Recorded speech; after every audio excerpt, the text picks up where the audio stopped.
તો પીએમ મોદી અત્યારે મન કી બાત કરી રહ્યા છે, આવો સાંભળીએ. कि छठ मैया सबकी समृद्धि, सबके कल्याण का आशीर्वाद दे. क्यों? सूर्य उपासना की परंपरा इस बात का प्रमाण है कि हमारी संस्कृति, हमारी आस्था का प्रकृति से कितना गहरा जुड़ाव है. इस पूजा के जरिए हमारे जीवन में सूर्य के प्रकाश का महत्व समझाया गया है. साथ ही ये संदेश भी दिया गया है कि उतार चढ़ाव जीवन का अभिन्न हिस्सा है. इसलिए हमें हर परिस्थिति में एक समान भाव रखना चाहिए. छठ मैया की पूजा में भांति भांति के फलों और ठेकुआ का प्रसाद चढ़ाया जाता है.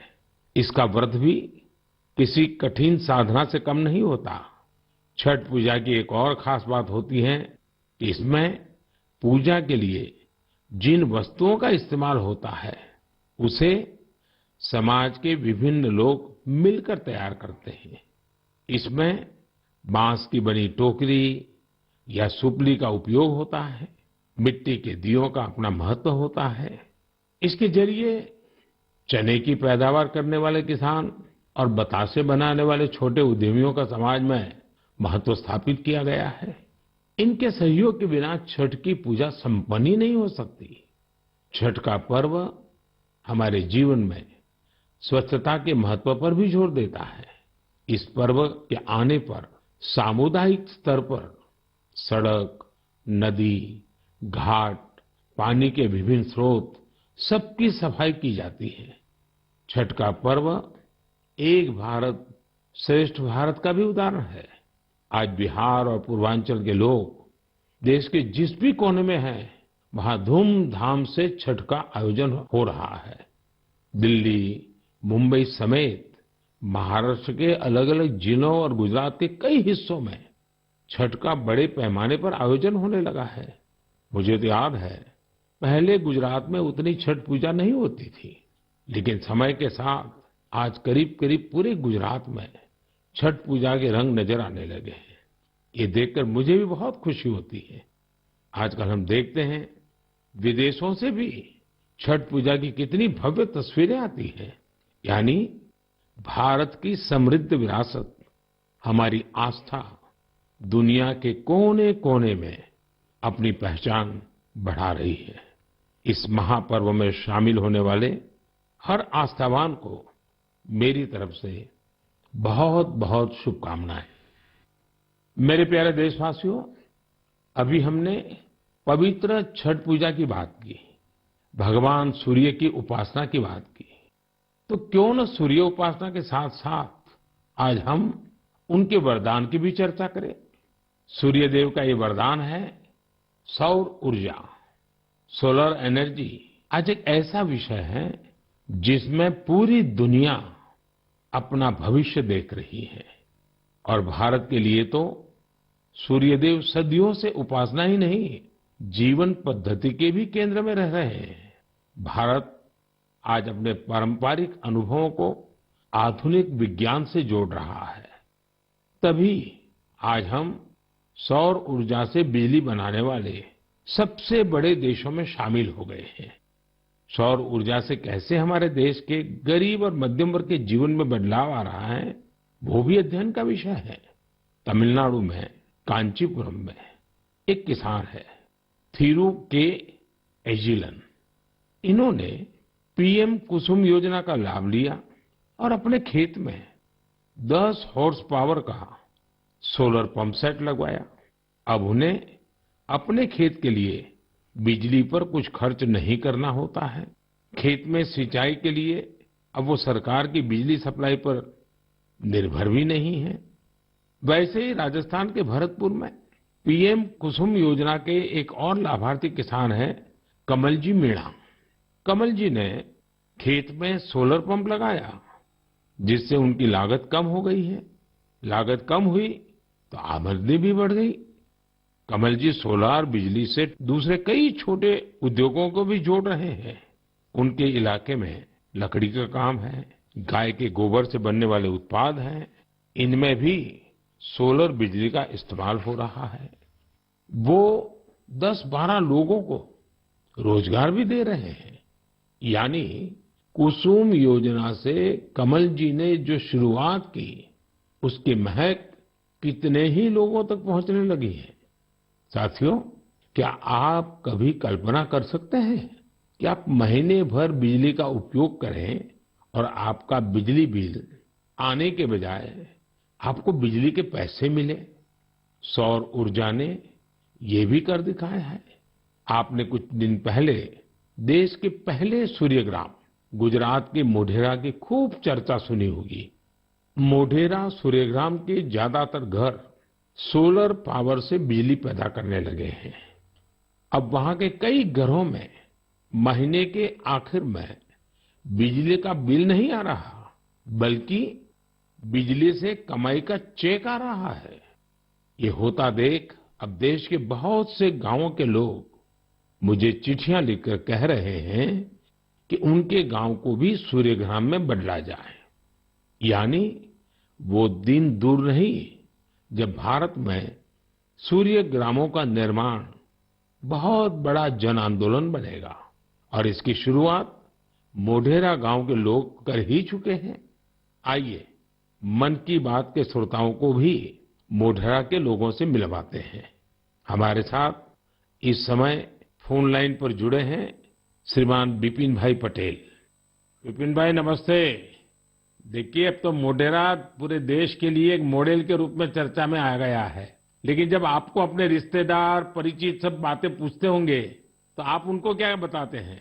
क्या फायदा हुआ? सर, लोग हमारे को पूछते हैं तो हम कहते हैं कि हमारे जो बीज बिल आता था, लाइट बिल, वो अभी 0 आ रहा है और कभी 70 रुपये आता है। पर लेकिन हमारे पूरे गांव में जो आर्थिक परिस्थिति है वो सुधर रही है। यानी एक प्रकार से पहले जो बिजली बिल की चिंता थी वो खत्म हो गई। हाँ सर, वो तो बात सही है सर। तो अभी तो कोई टेंशन नहीं पूरे गांव में। सब लोग को लग रहा है कि सर ने जो किया तो वो तो बहुत अच्छा किया है। वो खुश है सर, आनंदित हो रहे हैं सब। अब अपने घर में ही खुद ही बिजली का कारखाना के मालिक बन गए। खुद का अपना घर के छत पे बिजली बन रही है। हाँ, बात सही है सर। तो क्या ये बदलाव जो आया है उसकी गांव के लोगों पे क्या असर है? सर, वो पूरे गांव के लोग वो खेती कर रहे हैं तो फिर मेरे को बिजली की जो झंझट थी तो उसमें मुक्ति हो गई है। बिजली का बिल तो भरना नहीं है, निश्चित हो गए है सर। मतलब बिजली का बिल भी गया और सुविधा बढ़ गई, झंझट भी गया सर। और सब जब आप यहाँ आए थे और तो 3D शो जो यहाँ उद्घाटन किया तो इसके बाद तो मोढेरा गांव में 4 चांद लग गए सर। और वो जो सेक्रेटरी आए थे सर, जी जी, तो वो गांव फेमस हो गया सर। या यूएन के सेक्रेटरी जनरल, उनकी खुद की इच्छा थी। उन्होंने मुझे बड़ा आग्रह किया कि भाई इतना बड़ा काम किया है तो मैं वहां जाके देखना चाहता हूँ। चलिए बिपिन भाई, आपको और आपके गांव के सब लोगों को मेरी तरफ से बहुत बहुत शुभकामनाएं। और दुनिया आप में से प्रेरणा ले और ये सोलर एनर्जी का अभियान घर घर चले। ठीक है सर, वो हम लोगों को बताएंगे कि भाई सोलर लगवाओ, आपके पैसे से भी लगवाओ तो बहुत फायदा है। हाँ, लोगों को समझाइए। चलिए, बहुत बहुत शुभकामनाएं। धन्यवाद भैया। Thank you sir, thank you sir. मेरा जीवन धन्य हो गया आपसे बात करके। बिपिन भाई का बहुत बहुत धन्यवाद। आइए अब मोढेरा गांव में वर्षा बहन से भी बात करेंगे। हेलो, नमस्ते सर। नमस्ते नमस्ते। वर्षा बहन, कैसी हैं आप? बहुत अच्छे सर, आप कैसे हैं? मैं बहुत ठीक हूँ। हम धन्य हो गए सर आपसे बात करके। अच्छा वर्षा बहन, हाँ, आप मोढेरा में, आप तो एक तो फौजी परिवार से हैं। फौजी परिवार से हूँ मैं, आर्मी एक्समैन की वाइफ बोल रही हूँ सर। तो पहले हिंदुस्तान में कहाँ कहाँ जाने का मौका मिला आपको? मुझे राजस्थान में मिला, गांधीनगर में मिला, कचरा का जो जम्मू है वहाँ पर मिला मौका साथ में रहने का। बहुत सुविधा वहाँ पर मिल रही थी सर। और ये फौज में होने के कारण आप हिंदी भी बढ़िया बोल रही हो। हाँ, सीखा है सर। मुझे बताइए, मोढेरा में जो इतना बड़ा परिवर्तन आया, ये सोलर रूफटॉप प्लांट आपने लगवा दिया, जो शुरू में लोग कह रहे होंगे तब तो आपको मन में आया होगा ये क्या मतलब है, क्या कर रहे हैं, क्या होगा, ऐसे थोड़ी बिजली आती है, सब बातें हैं कि आपके मन में आई होगी। अब क्या अनुभव आ रहा है, इसका फायदा क्या हुआ है? बहुत सर, फायदा ही फायदा हुआ है सर। हमारे गांव में तो रोज दिवाली मनाई जाती है आपकी वजह से। 24 घंटे हमें बिजली मिल रही है, बिल तो आता ही नहीं है बिल्कुल। हमारे घर में हमने इलेक्ट्रिक सब चीजें घर में ला रखी है सर, सब यूज कर रहे हैं हम आपकी वजह से सर। बिल आता ही नहीं है तो हम फ्री माइंड से सब यूज कर सकते हैं ना। ये बात सही है, आपने बिजली का अधिकतम उपयोग करने के लिए भी मन बना लिया है। बना लिया सर, बना लिया। अभी हमें कोई दिक्कत ही नहीं है, हम फ्री माइंड से सब जो वॉशिंग मशीन है, एसी है, सब चला सकते हैं सर। और गांव के बाकी लोग भी खुश हैं इसके कारण? बहुत बहुत खुश है सर। अच्छा, ये आपके पतिदेव तो वहाँ सूर्य मंदिर में काम करते हैं, तो वहाँ वो जो लाइट शो हुआ, इतना बड़ा इवेंट हुआ और अभी दुनिया भर के मेहमान आ रहे हैं। दुनिया भर के फॉरेनर आ सकते हैं, अगर आपने वर्ल्ड में प्रसिद्ध कर दिया है हमारे गांव को। तो आपके पति को अब काम बढ़ गया होगा, इतने मेहमान वहाँ मंदिर में देखने के लिए आ रहे हैं। अरे कोई बात नहीं, जितना भी काम बढ़े सर, कोई बात नहीं, इसकी हमें कोई दिक्कत नहीं है हमारे पति को। बस आप विकास करते जाओ हमारे गांव का। अब गांव का विकास तो हम सबको मिल करके करना है। हाँ हाँ सर, हम आपके साथ हैं। और मैं तो मोढेरा के लोगों का अभिनंदन करूंगा, क्योंकि गांव ने इस योजना को स्वीकार किया और उनको विश्वास हो गया कि हाँ, हम अपने घर में बिजली बना सकते हैं। 24 घंटे सर हमारे घर में बिजली आती है और हम बहुत खुश हैं। चलिए, मेरी आपको बहुत शुभकामनाएं हैं। जो पैसे बचे हैं, इसका बच्चों के भलाई के लिए उपयोग कीजिए। उन पैसों का उपयोग अच्छा हो ताकि आपका जीवन को फायदा हो। मेरी आपको बहुत शुभकामनाएं हैं और सब मोढेरा वालों को मेरे नमस्कार। साथियों, वर्षाबेन और विपिन भाई ने जो बताया है वो पूरे देश के लिए, गांवों शहरों के लिए एक प्रेरणा है। मोढेरा का ये अनुभव पूरे देश में दोहराया जा सकता है। सूर्य की शक्ति अब पैसे भी बचाएगी और आय बन रहे इन बड़े अवसरों का पूरा लाभ उठाएं। मेरे प्यारे देशवासियों, जब स्टूडेंट्स की बात आए, युवा शक्ति की बात आए, नेतृत्व शक्ति की बात आए, तो हमारे मन में घिसी पीटी पुरानी बहुत सारी धारणाएं घर कर गई है। कई बार हम देखते हैं कि जब स्टूडेंट पावर की बात होती है तो इसको छात्र संघ चुनावों से जोड़कर उसका दायरा सीमित कर दिया जाता है। लेकिन स्टूडेंट पावर का दायरा बहुत बड़ा है, बहुत विशाल है। स्टूडेंट पावर भारत को पावरफुल बनाने का आधार है। आखिर आज जो युवा है वही तो भारत को 2047 तक लेकर जाएंगे, जब भारत शताब्दी बनाएगा। युवाओं की ये शक्ति, उनकी मेहनत, उनका पसीना, उनकी प्रतिभा भारत को उस ऊंचाई पर लेकर जाएगी जिसका संकल्प देश आज ले रहा है। हमारे आज के युवा जिस तरह देश के लिए काम कर रहे हैं, नेशन बिल्डिंग में जुट गए हैं, वो देखकर मैं बहुत भरोसे से भरा हुआ हूं। जिस तरह हमारे युवा हैकेथॉन्स में प्रॉब्लम सॉल्व करते हैं, रात रात भर जागकर घंटों काम करते हैं, वो बहुत ही प्रेरणा देने वाला है। बीते वर्षों में हुए हैकेथॉन्स ने देश के लाखों युवाओं ने मिलकर बहुत सारे चैलेंजेस को निपटाया है, देश को नए सॉल्यूशंस दिए हैं। साथियों, आपको याद होगा मैंने लाल किले से जय अनुसंधान का आह्वान किया था। मैंने इस दशक को भारत का टेकेड बनाने की बात भी कही थी। मुझे ये देखकर बहुत अच्छा लगा, इसकी कमान हमारी आईआईटीज के स्टूडेंट्स ने भी संभाल ली है। इसी महीने 14-15 अक्टूबर को सभी 23 आईआईटीज अपने इनोवेशंस और रिसर्च प्रोजेक्ट को प्रदर्शित करने के लिए पहली बार एक मंच पर आए। इस मेले में देश भर से चुनकर आए स्टूडेंट्स और रिसर्चर्स, उन्होंने 75 से अधिक बेहतरीन प्रोजेक्ट्स को प्रदर्शित किया। Health care, agriculture, robotics, semiconductors, 5G communications, ऐसी ढेर सारी थीम्स पर ये प्रोजेक्ट बनाए गए थे। वैसे तो ये सारे ही प्रोजेक्ट एक से बढ़कर एक थे, लेकिन मैं कुछ प्रोजेक्ट्स के बारे में आपका ध्यान आकर्षित करना चाहता हूं। जैसे आईआईटी भुवनेश्वर की एक टीम ने नवजात शिशुओं के लिए पोर्टेबल वेंटिलेटर विकसित किया है। ये बैटरी से चलता है और इसका उपयोग दूर दराज के क्षेत्रों में आसानी से किया जा सकता है।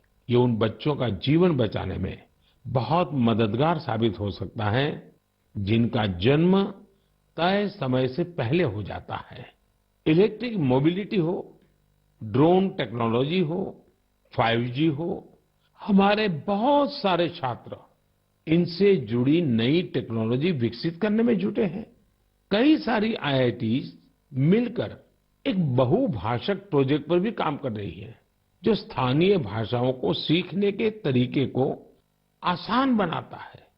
ये प्रोजेक्ट नई राष्ट्रीय शिक्षा नीति को, उन लक्ष्यों को प्राप्ति में भी बहुत मदद करेगा। आपको ये जानकर भी अच्छा लगेगा कि IIT मद्रास और IIT कानपुर ने भारत के स्वदेशी 5G टेस्ट बेड को तैयार करने में अग्रणी भूमिका निभाई है। निश्चित रूप से यह एक शानदार शुरुआत है। मुझे आशा है कि आने वाले समय में इस तरह के कई और प्रयास देखने को मिलेंगे।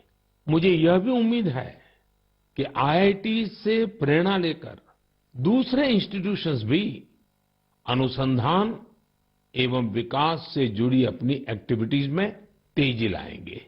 मेरे प्यारे देशवासियों, पर्यावरण के प्रति संवेदनशीलता हमारे समाज के कण कण में समाहित है और इसे हम अपने चारों ओर महसूस कर सकते हैं।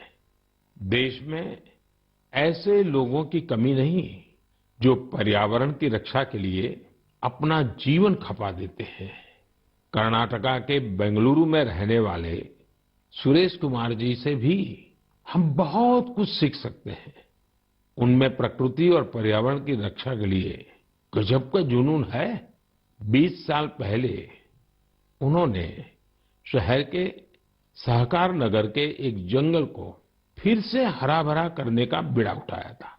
ये काम मुश्किलों से भरा था, लेकिन 20 साल पहले लगाए गए वो पौधे आज 40-40 फीट ऊंचे विशालकाय पेड़ बन चुके हैं। अब इनकी सुंदरता हर किसी का मन मोह लेती है। इससे वहां रहने वाले लोगों को भी बड़े गर्व की अनुभूति होती है। सुरेश कुमार जी और एक अद्भुत काम भी करते हैं। उन्होंने कन्नड़ा भाषा और संस्कृति को बढ़ावा देने के लिए सहकार नगर में एक बस शेल्टर भी बनाया है। वो सैकड़ों लोगों को कन्नड़ा में लिखी ब्रास प्लेट्स भी भेंट कर चुके हैं। इकोलॉजी और कल्चर दोनों साथ साथ आगे बढ़े और फले फूले। सोचिए, ये कितनी बड़ी बात है। साथियों, आज इको फ्रेंडली लिविंग और इको फ्रेंडली प्रोडक्ट्स को लेकर लोगों में पहले से कहीं